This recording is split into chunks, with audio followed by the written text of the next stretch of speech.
अक्सा की आवाज़ चैनल में आपका स्वागत है। हमारी आज की कहानी है पश्चाताप की ज्वाला। सर्दियों की सुबह थी। सूरज की पहली किरणें हल्की धुंध को चीरते हुए आंगन में पहुंच रही थीं। रसोई घर से बर्तनों की आवाज़ आ रही थी, जहां घर की बहू सिया नाश्ता बना रही थी, जबकि सुमित्रा देवी आराम से सोफे पर बैठी चाय की चुस्कियां ले रही थीं। अरे बहू, पराठे बनाए हैं या अभी तक सब्जी में ही उलझी हो? सुमित्रा देवी ने आवाज लगाई। जी माँ जी, बना रही हूँ। सिया ने जल्दी से रसोई से झांकते हुए कहा, जरा जल्दी जल्दी हाथ चलाओ, कहीं विवेक को ऑफिस जाने में देर ना हो जाए। और हाँ, देख लेना सब्जी में मसाले कम ना हो। तुम्हारे हाथ का खाना बिल्कुल फीका होता है। मुझे ऐसा खाना खाना बिल्कुल पसंद नहीं है। जी माँ, देखती हूँ, सिया ने जवाब दिया। उसी वक्त विवेक हाथ में फाइलें लिए तैयार होकर बाहर आया। उसके हाथ में एक लिफाफा था। वो सीधे अपनी माँ के पास आया और बोला, माँ ये लीजिए, इस महीने की तनख्वाह मिल गई थी। रात को जब मैं ऑफिस से घर आया था तो आप सो रही थी। हाँ बेटा, कल जल्दी नींद आ गई थी, कहते हुए सुमित्रा देवी पैसे लिफाफे से निकाल कर गिनने लगी। और सुनो माँ, अगले महीने मेरा प्रमोशन होने वाला है। अब मेरी तनख्वाह 1.5 गुना हो जाएगी। विवेक ने प्रसन्नता से कहा तो सुमित्रा देवी की आंखों में खुशी की चमक दौड़ गई।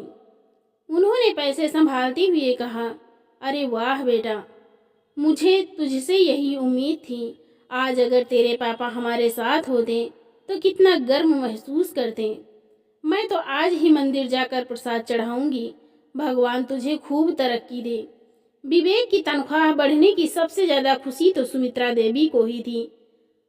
होती भी क्यों ना, आखिर उसकी तनख्वाह का एक एक पैसा सुमित्रा देवी अपने हाथ में लेती थी। हालांकि उम्र हो गई थी, लेकिन अभी तक उन्होंने घर में अपना वर्चस्व कायम रखा था। घर में होने वाले एक एक खर्च का हिसाब किताब वह रखती थी, लेकिन घर के किसी काम में बहू के साथ हाथ नहीं बटाती थी। आज भी हमेशा की तरह सिया ही रसोई घर के काम में जुटी थी। विवेक ने डाइनिंग टेबल पर बैठते हुए आवाज दी, सिया, नाश्ता तैयार है तो दे दो, देर हो रही है। जी अभी लाई, सिया ने रसोई से आवाज दी और जल्दी से नाश्ता की थाली परोस कर ले आई। साथ ही अपनी सासू माँ के लिए भी नाश्ता ले आई। खाना खाने के बाद विवेक ऑफिस जाने के लिए घर से बाहर निकला तो सिया भी कुछ देर के लिए अपने कमरे में चली गई। तभी घर का फोन बज उठा। हेलो, सुमित्रा देवी ने रिसीवर उठाया। माँ, मैं मनीषा बोल रही हूँ। दूसरी तरफ से आवाज आई। सुमित्रा देवी का चेहरा गंभीर हो गया। क्या हुआ मनीषा, तेरी आवाज में उदासी क्यों? मुझे कुछ ठीक नहीं लग रहा। माँ, आज तो हद हो गई। ये आदमी तो मुझसे ऐसे बात करता है जैसे मैं उसकी कोई गुलाम हूँ। अब और सहा नहीं जाता माँ, मैं मायके आ रही हूँ। मनीषा की आवाज़ गुस्से से कांप रही थी। सुनकर सुमित्रा देवी भी ऊंची आवाज में बोली, क्या? उसकी हिम्मत तो देखो। लेकिन तू चिंता मत कर बेटी, यहाँ आ जा, यहाँ तू आराम से रहना। लेकिन माँ, भैया और भाभी, वो लोग तो हमेशा मुझे ही उपदेश देने लगते हैं। मनीषा ने अपने शब्दों में जहर घोलते हुए कहा तो सुमित्रा देवी तुरंत बोली, अरे उन लोगों की चिंता तू मत कर, तेरे भाई को तो मैं अपने तरीके से समझा लूंगी। और रही तेरी भाभी की बात, तो यह घर तो दहेज में नहीं लेकर आई हैं, ये तेरा घर है। मेरे जीते जी इस घर के दरवाजे तेरे लिए हमेशा खुले हैं। तो अपना सामान पैक कर और बेफिक्र होकर आ जाए यहाँ। और किसी को परेशानी होगी तो उसे मैं देख लूँगी। हाँ माँ, मैं अब एक दिन भी इस घर में नहीं रह सकती, दम घुटता है मेरा यहाँ पर। मैं आज ही आपके पास आ जाऊँगी। मनीषा को अपने मायके आना हमेशा राहत भरा लगता था। यहाँ उसे ना कोई जिम्मेदारियाँ निभानी होती थी, ना किसी की बातें सुननी पड़ती थीं। यह उसकी माँ सुमित्रा देवी का ही सिखाया हुआ था। दरअसल अपनी बेटी मनीषा की शादी के समय ही सुमित्रा देवी ने उसे कहा था कि बेटी, अब तुम्हारे जीवन का दूसरा पक्ष शुरू होने जा रहा है। अब तुम्हें बड़ी होशियारी से काम लेना होगा। क्या मतलब माँ? मनीषा ने जिज्ञासावश पूछा था। मतलब साफ है, सास ससुर से दबकर मत रहना। ज़्यादा टोका टाकी करे तो बेशक दो टूक जवाब दे देना। पति को काबू में रखना और किसी को ज़्यादा भाव मत देना। अपने ससुराल वालों को कभी सिर पर नहीं चढ़ाना, वरना वे तुम्हारे ऊपर हावी हो जाएंगे। और सबसे ज़रूरी बात, कोशिश करना कि सास ससुर से अलग रहो, तभी तुम्हें अपनी आज़ादी मिलेगी। इसके लिए अगर तुम्हें झगड़ा भी करना पड़े तो हिचकना मत। सुमित्रा देवी की इन बातों को गांठ बांध कर मनीषा ने अपने ससुराल कदम रखा था। उसके सास ससुर बिल्कुल सीधे साधे और सरल स्वभाव के थे। मनीषा को अपनी बेटी ही मानते थे। उसके पति संजय ने भी पूरी कोशिश की कि मनीषा को कोई तकलीफ ना हो। ससुराल का माहौल बेहद खुशनुमा था, लेकिन वहाँ के शांत माहौल से मनीषा खुश नहीं थी। शादी के कुछ ही दिनों बाद उसने अपनी माँ के हुक्म का पालन करना शुरू कर दिया। उसके बाद से घर में शांति का नाम और निशान ना रहा। अब उसकी शादी को पूरा 1 साल होने को था और इस 1 साल में मनीषा तीसरी बार अपने ससुराल से लड़कर मायके आ रही थी। मनीषा ने अपने बैग के साथ जैसे ही घर के दरवाजे पर कदम रखा, उसकी आंखों में गुस्सा और उदासी साफ झलक रही थी। आ गई तू बेटी, लाई ये बैग मुझे दे, तू अंदर आ। अब अपने सिर पर किसी चीज का बोझ लेने की तुझे जरूरत नहीं है।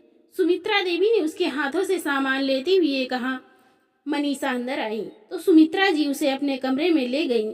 माँ, मेरा पति तो चाहता है कि मैं दिन भर घर में नौकरानी बनी रहूं, सारा काम, सास ससुर की सेवा और खुद का आराम कुछ नहीं। मुझसे यह सब नहीं होता। सुमित्रा देवी भी उसकी हाँ में हाँ मिलाते हुए बोली। बिल्कुल सही कह रही है तू बेटी।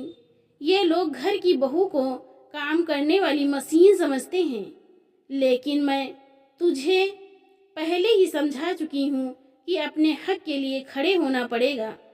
तूने सही किया जो वहाँ से आ गई। तू किसी की गुलाम नहीं है। वो तुझे समझ नहीं सकते तो उनके साथ रहने का क्या फ़ायदा। इसी बीच सिया पानी लेकर कमरे में आई तो सुमित्रा देवी ने सिया की ओर देखा और बोली, बहू, जब तक मनीषा आराम कर रही है तब तक उसकी पसंद का खाना बना दे। आज ससुराल के तनाव से दूर वो आराम से खाना खा पाएगी। सिया ने सिर हिलाया और रसोई में चली गई। दोपहर का खाना खाने के बाद मनीषा और सुमित्रा देवी घंटों अपने कमरे में बैठकर बातें करती रहीं।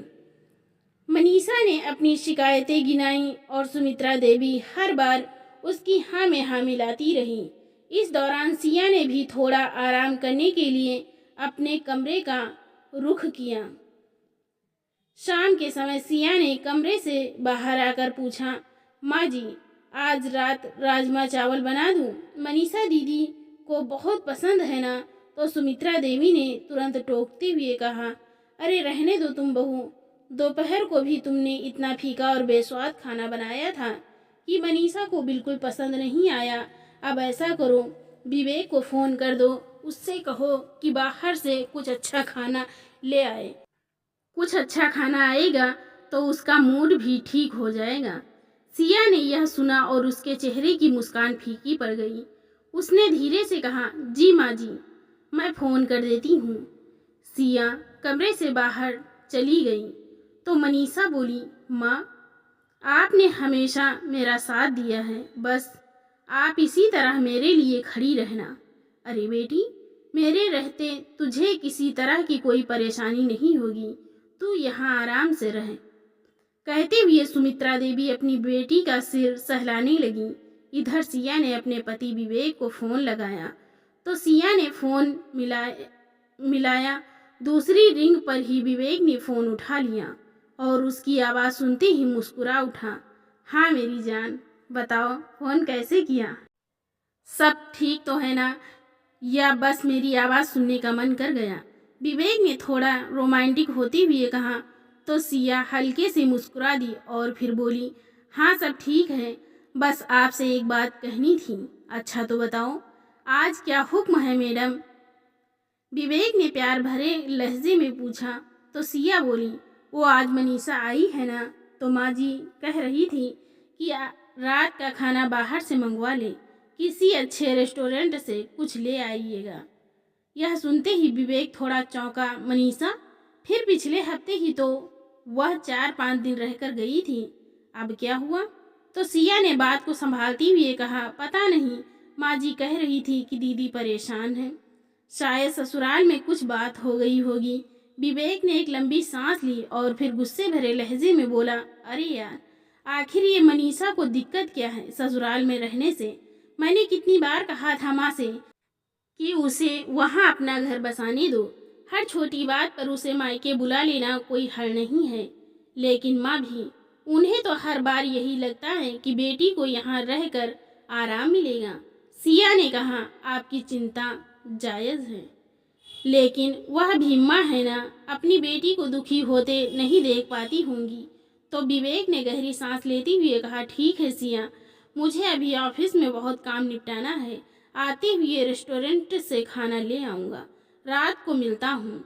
रात करीब 9 बजे विवेक घर लौटा। उसके हाथ में रेस्टोरेंट से मंगवाए खाने के पैकेट थे। सिया ने उसके हाथ से खाने के पैकेट लिए और रसोई की तरफ चली गई। विवेक ने मनीषा की ओर देखा तो लिविंग रूम में सुकून से बैठकर टीवी देख रही थी। वह सोफे पर जाकर बैठते हुए बोला, कैसी हो मनीषा, सब ठीक तो है ना? मनीषा ने टीवी का रिमोट एक तरफ रखा और अचानक ही रोने लगी। उसकी आंखों से आंसुओं की धारा बह निकली। भैया, मैं और सहन नहीं कर सकती, वहाँ सब मुझसे नौकरानी की तरह व्यवहार करते हैं।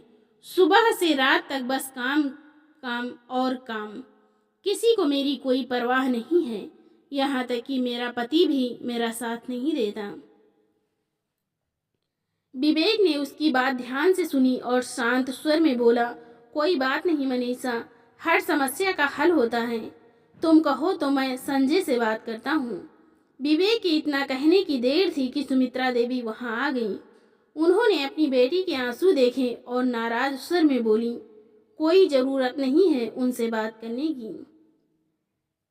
मुझे खूब समझ है ऐसे लोगों की। 4 दिन वहाँ नहीं जाएगी तो खुद ही हाथ जोड़कर उसे लेने आएंगे। इस बात पर विवेक ने गुस्सा जाहिर करते हुए कहा, माँ, ये तो कोई हल नहीं है। अगर मनीषा हर बार यहाँ आ जाएगी तो उसके रिश्ते कैसे सुलझेंगे? ससुराल में थोड़ी एडजस्टमेंट तो करनी ही पड़ती है। फिर मनीषा ऊंची आवाज़ में बोली, मुझे कोई एडजस्टमेंट नहीं करनी और कोई रिश्ता नहीं बनाना। अब अगर वो लेने आएंगे भी तब भी मैं वहाँ नहीं जाऊँगी। मैंने सोच लिया है कि उस आदमी के साथ अब मैं और नहीं रह सकती।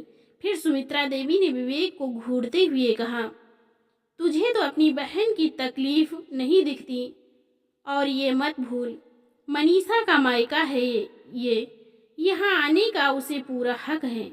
माँ, मुझे उसकी तकलीफ दिखती है, लेकिन मुझे यह भी नज़र आता है कि बार बार उसके यहाँ आने से परेशानी और बढ़ती जा रही है। ऐसा करने से उसकी अपने ससुराल में इज्जत और जगह दोनों खत्म हो जाएंगी। मैं खुद जाकर उनसे बात करता हूँ, कम से कम ये तो पता चले कि समस्या क्या है। तभी सुमित्रा देवी ने उसे रोकते हुए कहा, तुझे कहीं जाने की ज़रूरत नहीं है। अगर मनीषा को मायके में रहकर अच्छा महसूस होता है तो यही सही है। पहले ही मेरी बेटी इतनी परेशान है, ऊपर से तुम इस तरह की बातें करते हो, उसे और ज़्यादा परेशान कर रहे हो। लेकिन माँ, बस अब इस बारे में कोई और बात नहीं होगी। चल बेटी, तू आकर खाना खा ले। कहते हुए सुमित्रा देवी मनीषा को अपने कमरे में ले गई। अगले दिन सुबह सिया ने उठते ही कपड़े धोने की मशीन लगाई। घर के 2 दिन के कपड़े पहले ही जमा हो गए थे, इसलिए उसने जल्दी जल्दी काम निपटाने का सोचा। जैसे ही वह मशीन में कपड़े डालने लगी, मनीषा अपने कमरे से बाहर आई। माँ, मेरे बैग में सारे कपड़े मैले पड़े हैं, हफ्ते भर से धोए नहीं थे। मनीषा ने अपने आराम से बाल बांधते हुए कहा। सुमित्रा देवी, जो पास ही बैठी चाय पी रही थी, तुरंत उठी और बोली, कोई बात नहीं बेटी, मैं सिया को दे देती हूँ, वह धो देगी। सिया ने सिर उठाकर मनीषा की ओर देखा, लेकिन कुछ नहीं बोली। सुमित्रा देवी ने मनीषा का बैग खाली किया और सारे कपड़े सिया के पास ले जाकर रख दिए। ये भी धो देना बहू, मनीषा के कपड़े हैं और घर की परेशानी में बेचारी अपने कपड़े धो ही नहीं पाई होगी, सुमित्रा देवी ने कहा। सिया ने कपड़ों का ढेर देखा। पहले से ही मशीन में कपड़े भरे हुए थे और अब मनीषा के बैग से निकले कपड़ों का ढेर और जोड़ दिया गया था। सिया की आंखों में थकान झलकने लगी, लेकिन उसने बिना कुछ कहे काम करना शुरू कर दिया। मनीषा आराम से सोफे पर बैठ गई और फोन पर सोशल मीडिया स्क्रॉल करने लगी। कुछ देर बाद सिया किसी काम से अंदर गई तो सुमित्रा देवी ने कहा, बहू जल्दी करना, नाश्ता भी बनाना है। फिर मनीषा की ओर देखते हुए बोली, बेटी नाश्ते में क्या खाओगी? मनीषा जो फोन से नज़र हटाए बिना ही बोली, माँ आलू पूरी खाने का मन है आज। सिया जल्दी से नाश्ता बनाने की तैयारी करने लगी। उसकी आंखों में थकावट और चेहरे पर खामोशी थी। विवेक तैयार होकर नाश्ते के लिए बाहर आया तो उसने देखा कि सिया जल्दी जल्दी नाश्ता बनाने में लगी थी। बीच बीच में मशीन से कपड़े निकालने और डालने के लिए जाती और फिर आकर रसोई में मोर्चा संभाल लेती। दूसरी ओर मनीषा आराम से सोफे पर बैठी फोन चला रही थी। कभी कभी वह हंसती हुई अपनी माँ से कुछ कहती और फिर फोन में व्यस्त हो जाती। सुमित्रा देवी भी नाश्ते की तैयारी के लिए सिया को निर्देश देते हुए मनीषा से अपने पुराने किस्से साझा कर रही थी। विवेक ने यह सब देखा और अंदर से हल्का खिन्न महसूस करने लगा। विवेक का मन किया कि वह अपनी माँ और बहन से कहे कि वे भी घर के काम में थोड़ा हाथ बटाएं, लेकिन फिर उसने खुद को रोक लिया। कहीं बात का बतंगड़ न बन जाए। वह जानता था कि अगर उसने कुछ कहा तो उसकी माँ बुरा मान जाएंगी और मनीषा भी इसे अपनी बेइज्जती समझेगी। चलो छोड़ो, उसने खुद को समझाते हुए कहा, घर का माहौल खराब करने से अच्छा है चुप रहो। सिया समझदार है, वह संभाल लेगी। दिन यूं ही बीतने लगे। सिया सुबह से लेकर रात तक घर के हर छोटे बड़े काम में लगी रहती। कपड़े धोना, बर्तन साफ करना, रसोई संभालना, यही सब उसकी दिनचर्या थी। दूसरी ओर मनीषा अक्सर टीवी देखती रहती या फिर फोन पर व्यस्त रहती। कभी कभी वह सहेलियों के साथ शॉपिंग पर निकल जाती तो कभी अपनी माँ के साथ बाजार की सैर करती। आज भी कुछ ऐसा ही हुआ।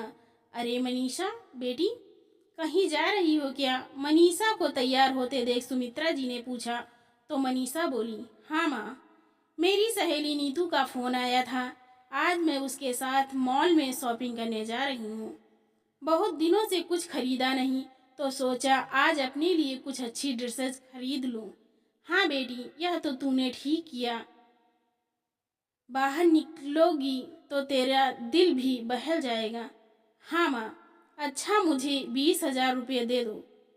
अगर पैसे बचेंगे तो मैं लौटा दूंगी, मनीषा ने कहा तो सुमित्रा देवी ने तुरंत अपना पर्स अलमारी में से निकाला और 20,000 रुपये उसके हाथ में थमा दिए। बेटी, कुछ अच्छा सा देखना अपने लिए, अगर और पैसे चाहिए हों तो बता देना, उन्होंने मुस्कुराते हुए कहा। सिया रसोई में खड़ी यह सब देख रही थी। जब सुमित्रा देवी ने बिना एक भी सवाल किए 20,000 रुपये मनीषा को थमा दिए तो सिया की हैरानी का ठिकाना ना रहा। रोटियां बेलते हुए वो सोचने लगी, ये वही सासू माँ हैं जो मुझसे कल सिर्फ 1,000 रुपये के लिए इतनी पूछताछ कर रही थी। जब रसोई का राशन खत्म हो गया था और मैंने पैसे मांगे थे, उस वक्त कितने सवाल किए थे, क्या खरीदना है, कितने का आएगा, इतनी जल्दी राशन कैसे खत्म हो गया, और अब मनीषा के लिए बिना कुछ पूछे 20,000 रुपये दे दिए। सिया ने सिर झटक कर खुद को काम में व्यस्त करने की कोशिश की। उसने कुछ नहीं कहा, लेकिन उसके हाथ के काम की गति धीमी पड़ गई। दिन भर की थकावट के बावजूद सिया ने घर संभालने में कोई कसर नहीं छोड़ी। मनीषा के लौटने से पहले उसने खाना तैयार कर लिया था। रात को मनीषा के घर लौटने से पहले ही विवेक घर आ चुका था। सिया ने डिनर डाइनिंग टेबल पर लगाया। उसी समय मनीषा भी आ गई। तू आ गई बेटी, बहुत देर कर दी, आ खाना खा ले। सुमित्रा देवी ने कहा, अरे नहीं माँ, नीतू के साथ मैंने बाहर ही खाना खा लिया था, वही मॉल में ही चाइनीज रेस्टोरेंट था। आज तो मज़ा ही आ गया। कहती हुई मनीषा शॉपिंग बैग्स खोलकर अपनी माँ को ड्रेस दिखाने लगी। माँ देखो, मैं कितनी खूबसूरत ड्रेस लेकर आई हूँ, यह देखो, रेड वेलवेट गाउन। नीतू कह रही थी ये मुझ पर गजब लगेगा।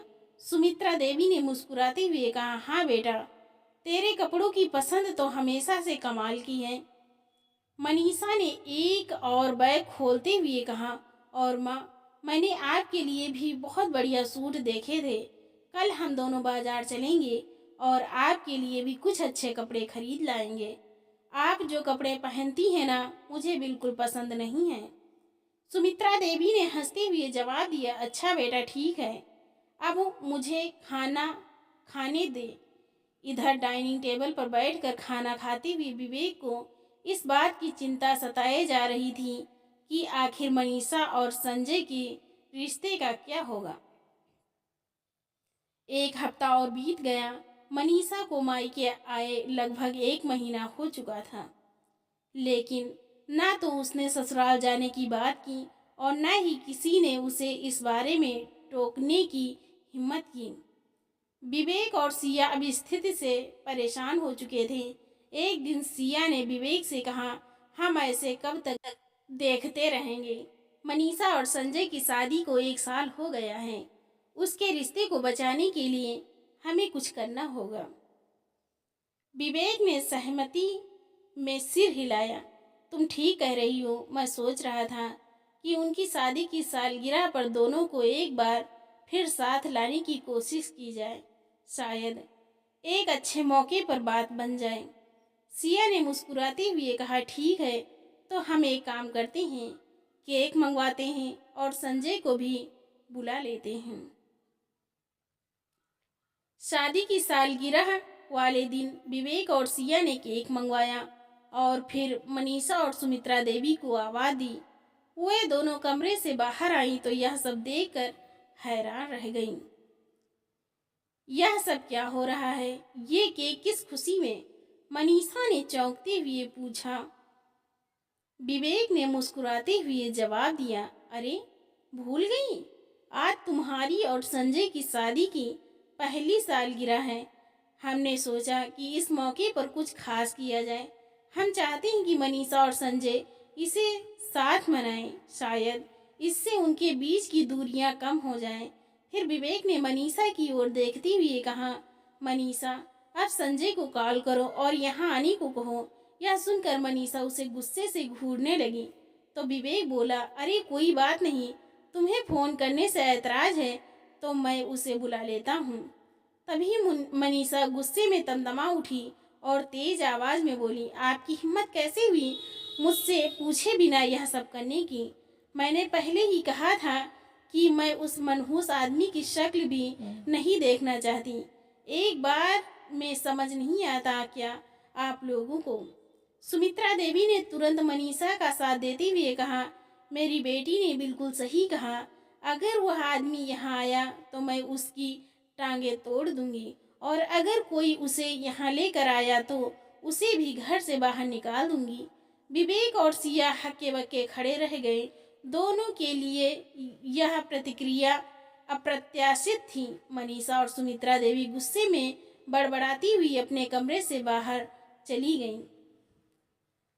फिर विवेक ने गहरी सांस लेते हुए कहा, समझ नहीं आता क्या करूं। यह तो स्पष्ट है कि इन लोगों को कुछ सुलझाना ही नहीं है। इनकी जिद ही इनके रिश्ते की सबसे बड़ी दुश्मन है। ये लोग घर बसाना नहीं, तबाह करना जानते हैं। उसके अगले दिन तो मनीषा ने ठान लिया कि अब वह तलाक लेकर इस रिश्ते से छुटकारा पाना चाहती हैं। मनीषा ने जब तलाक की बात घर में उठाई तो पूरे घर का माहौल भारी हो गया। विवेक ने एक बार फिर स्थिति संभालने की कोशिश की। उसने सोचा कि शायद उसकी माँ से बात करने पर कुछ हल निकले। रात को जब सभी अपने अपने कमरों में चले गए तो विवेक ने अपनी माँ को कमरे से बाहर बुलाया। क्या बात करनी है? सुमित्रा देवी ने कहा तो विवेक बोला, माँ, मैं यह जानना चाहता हूँ कि आखिर ऐसा क्या हुआ है कि मनीषा तलाक लेने की जिद पर अड़ी है। ऐसी कौन सी आफत आ गई जो नौबत यहाँ तक पहुँच गई। तो सुमित्रा देवी ने ठंडी सांस भरते हुए कहा, बेटा, मुझे तो बस इतना मालूम है कि मेरी बच्ची परेशान है। अगर मैं तलाक ही उसका सुख है तो यही सही, लेकिन मैं उसे बर्बाद होते नहीं देख सकती। लेकिन माँ, उसे बर्बाद और कोई नहीं, सिर्फ आप कर रही हैं। पति पत्नी के झगड़े को सुलझाने के बजाय आप उसे और बढ़ा रही हैं। विवेक की यह बात सुनकर सुमित्रा देवी गुस्से से भड़क गईं। देखो बेटा, मुझे पता है कि तुम्हें अपनी बहन का इस घर में रहना खल रहा है, और यह दिखावे की हमदर्दी तुम किसके कहने पर कर रहे हो, यह भी मैं बखूबी जानती हूँ। विवेक ने गुस्से पर काबू रखते हुए कहा, माँ, आप बेवजह सिया पर शक क्यों करती हैं? उस जैसी समझदार लड़की मैंने आज तक नहीं देखी। वह हमेशा मनीषा और इस घर के भले की सोचती है। सुमित्रा देवी ने तीखे स्वर में कहा, अरे रहने दो बेटा, मुझे सब पता है, मुझे मालूम है यहाँ कौन किसके भले की सोचता है। विवेक ने गहरी सांस लेते हुए कहा, लेकिन माँ, क्या आपने कभी संजय से बात करने की कोशिश की? आखिर झगड़े की जड़ क्या है, यह जानने की कोशिश की? भाड़ में जाए वह संजय। सुमित्रा देवी गुस्से में बोली, मुझे उस 2 टके के आदमी से कोई बात नहीं करनी। उसने मेरी बच्ची का जीना हराम कर दिया। मेरी बेटी क्या कुछ सह रही है, तुझे दिखाई नहीं देता? और आपने यह कैसे मान लिया कि सारी गलती संजय की है? विवेक ने तल्ख स्वर में पूछा, रिश्ते हमेशा दोनों तरफ से बनते हैं और बिगड़ती हैं। आपने एक बार भी संजय का पक्ष नहीं सुना। क्या पता सच्चाई कुछ और हो। सुमित्रा देवी ने ठंडे स्वर में कहा, मुझे कुछ नहीं सुनना। मेरी बेटी जो कह रही है वही सच है, और यह फैसला मैंने ले लिया है। सुमित्रा देवी वहां से उठकर अपने कमरे में चली गई। विवेक चुपचाप खड़ा रह गया। अगले दिन सुबह सुबह सिया ने विवेक से कहा, सुनिए, मेरे चाचा के बेटे की शादी के लिए एक नया सूट खरीदना है, कुछ पैसे चाहिए थे। विवेक ने तुरंत कहा, ठीक है, मैं अभी माँ से पैसे लेकर देता हूँ तुम्हें। नाश्ता करने के बाद वह अपनी माँ के पास गया। माँ, मुझे कुछ पैसे चाहिए थे। सिया के मायके में शादी है, उसे एक सूट खरीदना है। सुमित्रा ने अनमने से कहा, इस महीने ज़्यादा खर्च हो गया है बेटा, अभी पैसे नहीं हैं। विवेक हैरान रह गया। माँ, हफ्ता भर पहले ही मैंने आपको अपनी पूरी तनख्वाह दे दी थी, आखिर सारे पैसे कहाँ गए? सुमित्रा ने बात को टालने की कोशिश की। अरे बेटा, घर का खर्चा, मनीषा के लिए कुछ सामान और बाकी खर्चे, अब क्या एक एक हिसाब देने लगूं? माँ, मुझे साफ साफ बताइए, पैसे कहाँ खर्च हुए? सुमित्रा देवी नजरें चुराते हुए बोली, कुछ नहीं, मनीषा को थोड़े बहुत पैसे दिए थे, उसे भी तो जरूरतें होती हैं। थोड़े बहुत? विवेक का स्वर ऊंचा हो गया। सुमित्रा देवी झुंझलाते हुए बोली, अरे क्या हो गया? अगर मनीषा ने कुछ शॉपिंग कर ली, उसकी जिंदगी में इतनी परेशानियां हैं, तो क्या मैं उसे खुश करने के लिए थोड़े पैसे भी नहीं दे सकती? परेशानियां? क्या मनीषा की परेशानियों का हल क्या महंगे कपड़े और शॉपिंग है? और हम लोगों की ज़रूरतों का क्या? मनीषा को लाखों खर्च करने की इजाज़त है, लेकिन मेरा और मेरी पत्नी का क्या? सिया दिन भर इस घर के कामों में लगी रहती हैं, मैं सारा दिन बाहर मेहनत करता हूँ, और अगर आप मेरी सारी की सारी तनख्वाह लेती हैं, तो क्या यह आपकी जिम्मेदारी नहीं है कि घर के हर सदस्य की ज़रूरतों का ध्यान रखें? तू ज़्यादा मत बोल, सुमित्रा देवी ने झल्ला कर कहा। मनीषा को अपने पति से कोई मदद नहीं मिलती। अगर मैंने उसे कुछ पैसे दे दिए तो क्या गलत किया? विवेक ने निराश होकर सिर हिलाया। माँ, गलत किया। आप उसे सही और गलत का फर्क सिखाने के बजाय उसकी जिद को बढ़ावा दे रही हैं। विवेक गुस्से से तमतमाता हुआ घर से बाहर निकल गया। दरवाजा बंद होते ही सुमित्रा देवी ने सिया की ओर देखा और तंज भरे स्वर में कहा, यह सारी आग इसी की लगाई हुई है। जब पता था कि इस महीने ज़्यादा खर्च हो गया है तो क्या ज़रूरत थी नया सूट मांगने की? पुराने कपड़ों से भी तो काम चल सकता था या नहीं? तभी मनीषा जो पास ही बैठी थी झट से बोल पड़ी, हाँ माँ, बिल्कुल सही कह रही हैं आप। मेरे कपड़े देखकर इसे रहा नहीं गया और यह रीस पर उतर आई।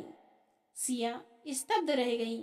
उसकी आंखों में आंसू झलक आए, लेकिन उसने कुछ नहीं कहा। वह चुपचाप अपने कमरे में चली गई। मनीषा ने तलाक का केस फाइल कर दिया था। उसके और संजय के रिश्ते की कड़वाहट दिन ब दिन बढ़ रही थी।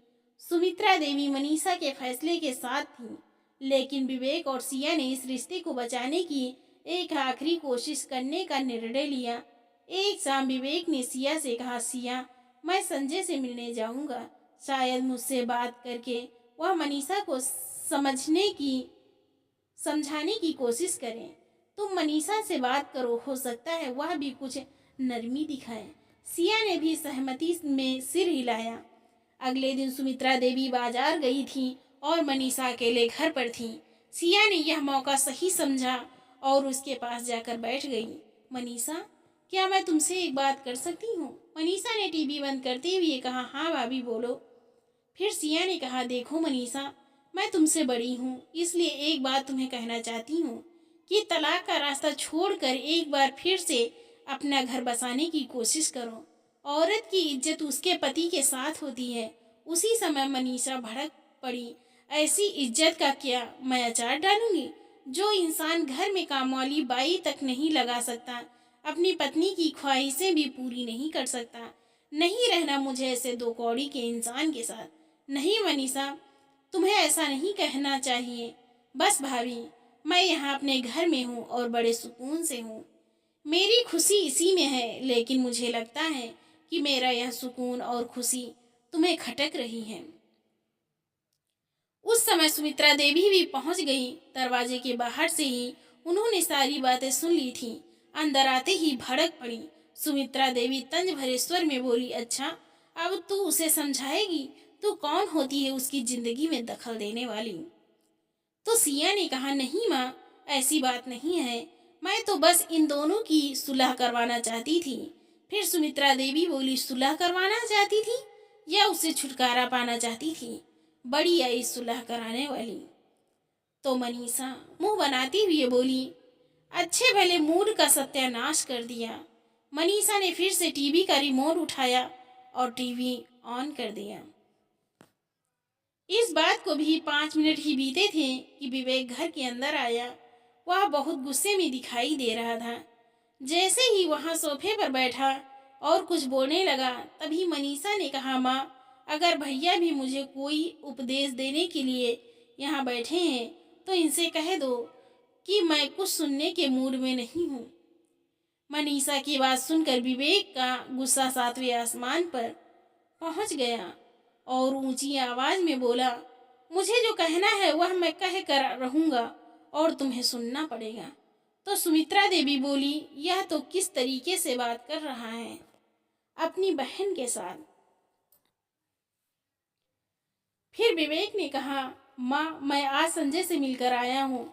यह तो उस इंसान की शराफत है जो इस लड़की की ऐसी हरकतों के बावजूद उल्टा इससे माफी मांगने को तैयार है।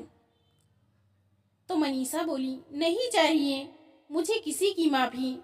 फिर विवेक ने कहा, तुम्हारी यही व्यवहार तुम्हें ले डूबेगा। यह तो उससे बात करके मुझे पता चला कि तुमने उस घर के लोगों को कितना परेशान किया है। माँ, तुम जानती नहीं हो अपने सास ससुर को कैसे कैसे बातें सुनाती है। यहाँ किसी के लिए खाना नहीं पकाती, यहाँ तक कि अपने पति के लिए भी नहीं, और ऊपर से हर रोज होटल का खाना खाने के डिमांड करती हैं। अगर कोई समझाने की कोशिश करता है तो झगड़ा खड़ा कर देती है। अब तो इसने संजय के सामने एक नई ख्वाहिश रख दी थी कि इसे अपने सास ससुर से अलग होना है। यह सुनकर सिया भी हैरान हो गई और मनीषा के कंधे पर हाथ रखते हुए कहा, तुमने अलग होने की बात उनसे क्यों कही? तभी मनीषा उसका हाथ कंधे से झटकते हुए बोली, तुम तो चुप ही रहो, मुझे तुम्हारी किसी सलाह की जरूरत नहीं है। मनीषा, ये क्या बेहुदा हरकत है। विवेक ने कहा तो मनीषा बेशर्मी भरे लहजे में बोली, मैंने तो एक बार कह दिया सो कह दिया, अब मेरा फैसला बदलने वाला नहीं है, चाहे हो जाए जो हो जाए। नहीं मनीषा, अपने ससुराल तो तुम्हें जाना ही पड़ेगा और यह मेरा आखिरी फैसला है। अगर तुम नहीं जाओगी तो मैं तुम्हें छोड़ कर आऊँगा। अच्छा, मुझे बाहर निकालना तो दूर, हाथ भी लगा कर दिखाइए अगर हिम्मत है तो विवेक ने कहा, देख लीजिए माँ, यह सब आपकी ही तरफदारी का नतीजा है। मेरे साथ चलो मनीषा, मैं तुम्हें छोड़ कर आता हूँ। उसी समय सुमित्रा देवी बोली, खबरदार, तू होता कौन है मेरी बेटी को इस घर से निकालने वाला? अगर इस घर से कोई जाएगा तो तू और तेरी ये चालबाज पत्नी, जिसके कहने पर तू यह सब कर रहा है, अभी के अभी निकल जाओ मेरे इस घर से, नालायक, जोरू का गुलाम। विवेक, जो अब तक सब कुछ सहन करता आया था, अब चुप करके बैठने वाला नहीं था। अगले दिन सुबह ही उसने किराए पर एक मकान ढूंढ लिया और अपनी पत्नी और बच्चे के साथ अपना सामान लेकर घर से चला गया। जाते समय विवेक और सिया सुमित्रा देवी के पैर छूने लगे तो उन्होंने पैर पीछे कर लिए। उस घर से निकलने के साथ ही विवेक और सिया को रोज रोज के कलह कलेश से मुक्ति मिल गई। अब अलग घर में रहकर आराम की जिंदगी गुजारने लगे। इधर कोर्ट द्वारा मनीषा और संजय के तलाक को भी मंजूरी दे दी गई।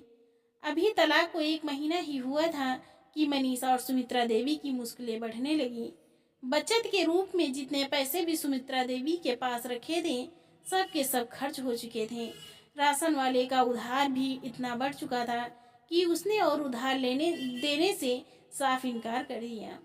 अब दोनों माँ बेटी इसी चिंता में बैठी थी कि आगे गुजारा कैसे होगा कि तभी घर की बत्ती गुल हो गई। बहुत देर से अंधेरे में बैठी मनीषा ने कहा, माँ फोन करके पता तो करो कितनी देर हो गई है, बिजली अब तक आई क्यों नहीं?